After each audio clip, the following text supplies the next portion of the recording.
नमस्कृत्य नरं चैव नरोत्तमं देवीं सरस्वतीं व्यासं ततो जयमुदीरयेत्। ओम नमो भगवते वासुदेवाय।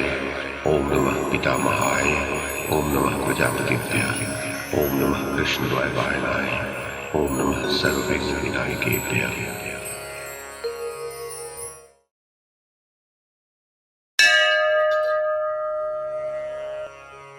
वैशंपायन जी कहते हैं, जन्मेजय, युधिष्ठिर ने कहा, मुनिवर, आप धर्म को जानने वाले हैं, अतः मैं आपसे बारंबार धर्म की ही बातें सुनना चाहता हूं। मार्कंडेय जी बोले, राजन, अब मैं तुम्हें धर्म संबंधित दूसरी बात सुनाता हूं, ध्यान देकर सुनो।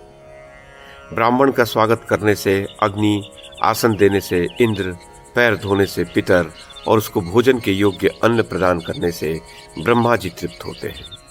गर्भिणी गौ जिस समय बच्चा दे रही हो और उस बछड़े का केवल मुख और पैर ही बाहर निकला हो, उसी समय पवित्र भाव से यदि उस गौ का दान कर दिया जाए तो पृथ्वी दान के समान पुण्य होता है, क्योंकि बच्चा जब तक पृथ्वी पर न आ जाए तब तक वह गौ पृथ्वी रूप ही मानी जाती है।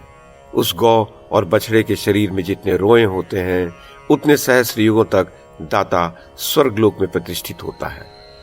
जो द्विज अपने हाथों को घुटनों के भीतर किए हुए मौन भाव से पात्र की ओर ध्यान रखकर भोजन करता है, वह अपने को और दूसरों को तारने में समर्थ होता है।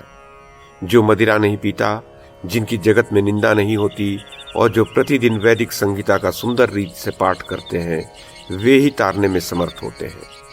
श्रोत्रिय ब्राह्मण हव्य कव्य दान का उत्तम पात्र है। जैसे प्रज्वलित अग्नि में किया हुआ हवन सफल होता है, वैसे ही श्रोत्रिय को दिया हुआ दान सार्थक होता है। युधिष्ठिर ने पूछा, मुने, अब मैं उस पवित्रता को सुनना चाहता हूं जिसके होने से ब्राह्मण सदा शुद्ध रहता है। मार्कंडेय जी बोले, पवित्रता 3 प्रकार की होती है, वाणी की, कर्म की और जल की। इन तीनों प्रकार की पवित्रता से जो युक्त है वो स्वर्ग का अधिकारी है, इसमें तनिक भी संदेह नहीं। जो ब्राह्मण प्रातः और सायं दोनों समय की संध्या तथा गायत्री का जप करता है, गायत्री की कृपा से उसका पाप नष्ट हो जाता है। वह संपूर्ण पृथ्वी का दान लेने पर भी प्रतिग्रह दोष से दुखी नहीं होता। गायत्री का जप करने वाले ब्राह्मण के ग्रह यदि विपरीत भी हों तो शांत होकर उसे सुख पहुंचाते हैं और भयंकर राक्षस भी उसका तिरस्कार नहीं कर सकते। ब्राह्मण सब दशा में सम्मान के योग्य है। वह वेद पढ़ा हो या नहीं, उसके सब संस्कार अच्छी तरह संपन्न हुए हों या नहीं, उसका अपमान नहीं करना चाहिए। जैसे राख से ढकी हुई अग्नि पर कोई पैर नहीं रखता। जहां सदाचारी, ज्ञानी और तपस्वी वेदज्ञ ब्राह्मण रहते हों, वही स्थान नगर है। गौशाला हो या जंगल, जहां कहीं भी बहुत से शास्त्रों का ज्ञान रखने वाले ब्राह्मण रहते हों, वो स्थान तीर्थ कहलाता है। पवित्र तीर्थों में स्नान, पवित्र वेद मंत्रों या भगवान के नामों का कीर्तन एवं सत्पुरुषों के साथ वार्तालाप, इन कार्यों को विद्वान पुरुष उत्तम बताते हैं। सज्जन पुरुष सत्संग से पवित्र हुई सुंदर वाणी रूपी जल से ही अपनी आत्मा को पवित्र मानते हैं। जो मन, वाणी, कर्म और बुद्धि से कभी पाप नहीं करते, वे ही महात्मा तपस्वी हैं। केवल शरीर सुखाना ही तपस्या नहीं है। जो व्रत उपवास आदि करके मुनि की वृत्ति से रहता है किंतु अपने कुटुंबी जनों पर तनिक भी दया नहीं करता, वह कभी निष्पाप नहीं हो सकता। उसकी वह निर्दयता उस तप का नाश करने वाली है। केवल भोजन त्याग कर देने से तपस्या नहीं होती। जो निरंतर घर पर रहकर भी पवित्र भाव से रहता है और सब प्राणियों पर दया करता है, उसे ही मुनि समझना चाहिए। वह संपूर्ण पापों से मुक्त हो जाता है। राजन, शास्त्रों में जिनका उल्लेख नहीं है, ऐसे कर्मों की अपने मन से कल्पना करके लोग तपाई हुई शिला आदि पर बैठते हैं। ये सब होता है तपस्या के नाम पर पापों को जलाने के लिए, परंतु इससे केवल शरीर को पीड़ा होती है और कोई लाभ नहीं होता।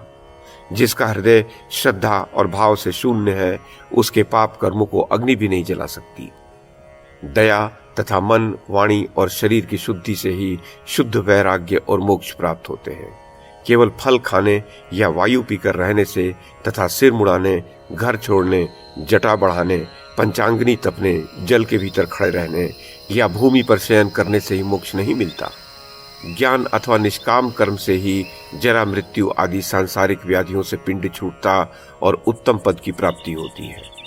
जिस प्रकार अग्नि में भुने हुए बीज नहीं उगते, उसी प्रकार ज्ञान रूपी अग्नि से सभी अविद्याजनित क्लेशों के दग्ध हो जाने पर पुनः उनसे आत्मा का संयोग नहीं होता। एक या आधे श्लोक से भी यदि संपूर्ण भूतों के हृदय देश में विराजमान आत्मा का ज्ञान हो जाए तो मनुष्य के संपूर्ण शास्त्रों के अध्ययन का प्रयोजन समाप्त हो जाता है। कोई तत्व इन 2 ही अक्षरों से आत्मा को जान लेते हैं। कुछ लोग मंत्र पदों से युक्त सैकड़ों और सहस्त्रों उपनिषद वाक्यों से आत्म तत्व को समझते हैं। जैसे भी हो, आत्म तत्व का सुदृढ़ बोध ही मोक्ष है। जिसके हृदय में संशय है, आत्मा के प्रति अविश्वास है, उसके लिए न लोक है, न परलोक, और न उसे कभी सुख ही मिलता है। ज्ञान वृद्ध पुरुषों ने ऐसा ही कहा है। अतः श्रद्धा और विश्वास पूर्वक निश्चयात्मक बोध ही मोक्ष का स्वरूप है। यदि तुम एक अविनाशी एवं सर्वव्यापक आत्मा को युक्तियों से जानते हो तो कोरा तर्कवाद छोड़कर श्रुतियों और स्मृतियों का आश्रय लो। उनमें आत्मा का बोध कराने वाली बहुत उत्तम युक्तियां उपलब्ध होंगी। जो शुष्क तर्क का आश्रय लेता है, उसे साधन की विपरीतता के कारण आत्मा की सिद्धि नहीं होती।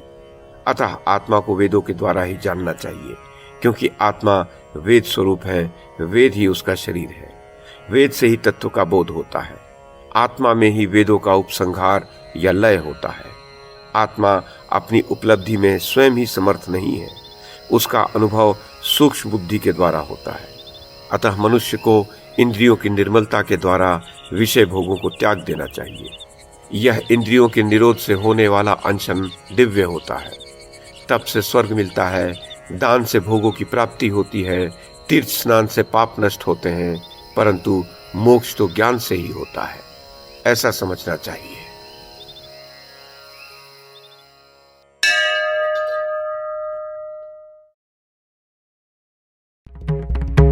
YouTube के माध्यम से महाभारत की कथा को एक श्रृंखला के रूप में प्रस्तुत करने का हमारा ये प्रयास यदि आपको सराहनीय लगा हो तो कृपया इस कड़ी को लाइक और शेयर करें, चैनल को सब्सक्राइब करें और बेल आइकन को दबाएं। साथ में अन्य लोगों को भी देखने के लिए प्रेरित करें। धन्यवाद और नमस्कार।